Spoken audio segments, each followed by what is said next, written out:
এক, দুই কিংবা ১০০ও নয়, ইরানের মিসাইলের আওতায় ৫০,০০০ মার্কিন সেনা। আমেরিকার প্রেসিডেন্ট ডোনাল্ড ট্রাম্পের যে কোনো হঠকারী পদক্ষেপের জেরে ইরানি মিসাইলে ছাই হয়ে যেতে পারে এসব সেনা। আর এসব সেনাকে বিপদের মুখে ঠেলে দিতে যেন আদা জল খেয়ে মাঠে নেমেছেন ট্রাম্প। ইরানে বড় ধরনের হামলা করার কথা এরই মধ্যে ঘোষণা করেছেন মার্কিন প্রেসিডেন্ট। আর এটি যদি সত্যিই ঘটে তাহলে ইরান যে বসে থাকবে না তা আয়াতুল্লাহ খামেনির কথাতেই স্পষ্ট। ইরান যুক্তরাষ্ট্রের মধ্যকার দূরত্ব প্রায় ১২,০০০ কিলোমিটার। এত দীর্ঘ পথ পাড়ি দিয়ে যুক্তরাষ্ট্র ইরানে কোনো হামলা চালাতে পারবে না। তাই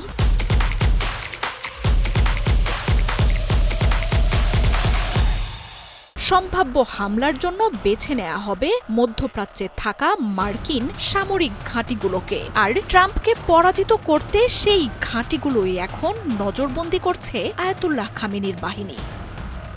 বহু বছর ধরেই এক ইরানকে পরাস্ত করতে দেশটির আশেপাশের অঞ্চলগুলোতে বেশ কয়েকটি সামরিক ঘাঁটি তৈরি করেছে যুক্তরাষ্ট্রের প্রশাসন। ইরাক, সিরিয়া, কাতার, বাহরাইন, কুয়েত, সৌদি আরব, জর্ডান, সংযুক্ত আরব আমিরাতে রয়েছে মার্কিন ঘাঁটি। এসব ঘাঁটিতে ৩০,০০০-এর মতো মার্কিন সেনা থাকলেও ফিলিস্তিনে ইসরায়েলের আগ্রাসন শুরুর পর আরও উল্লেখযোগ্য সংখ্যক সেনা পাঠানোয় অঞ্চলটিতে সব মিলিয়ে প্রায় ১.৫ লাখ মার্কিন সেনা রয়েছে। এছাড়াও একটি বিমানবাহী রণতরী তো রয়েছেই। ইরানের সাথে যুদ্ধের শঙ্কায় মধ্যপ্রাচ্যে আরেকটি এয়ারক্রাফট ক্যারিয়ার মোতায়েন করছে ট্রাম্পের প্রশাসন।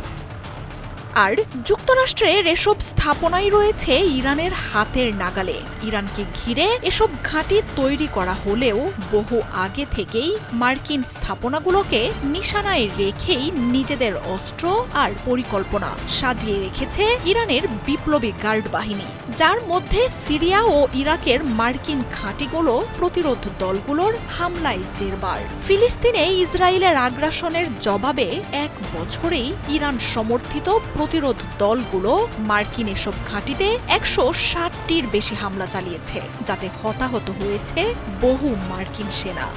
কুয়েত, সৌদি বা সংযুক্ত আরব আমিরাতের ঘাঁটিগুলোতে হামলা না হলেও সেগুলোকেও মিসাইলের আওতায় রেখেছে ইরানের বাহিনী। এমনকি কিছুদিন আগেই মার্কিন ঘাঁটিগুলোতে হামলার উপযোগী ক্রুজ ক্ষেপণাস্ত্রের পরীক্ষাও চালিয়েছে আইআরজিসি। ট্রাম্পের বোমা হামলার হুঁশিয়ারির জবাবে তাই ইরানের বিপ্লবী গার্ড বাহিনী বলছে, মধ্যপ্রাচ্যের ৫০,০০০ মার্কিন সেনাই ইরানের আতশকাচের নিচে। তাই যুক্তরাষ্ট্র যেন কোনো উস্কানি না দেয়।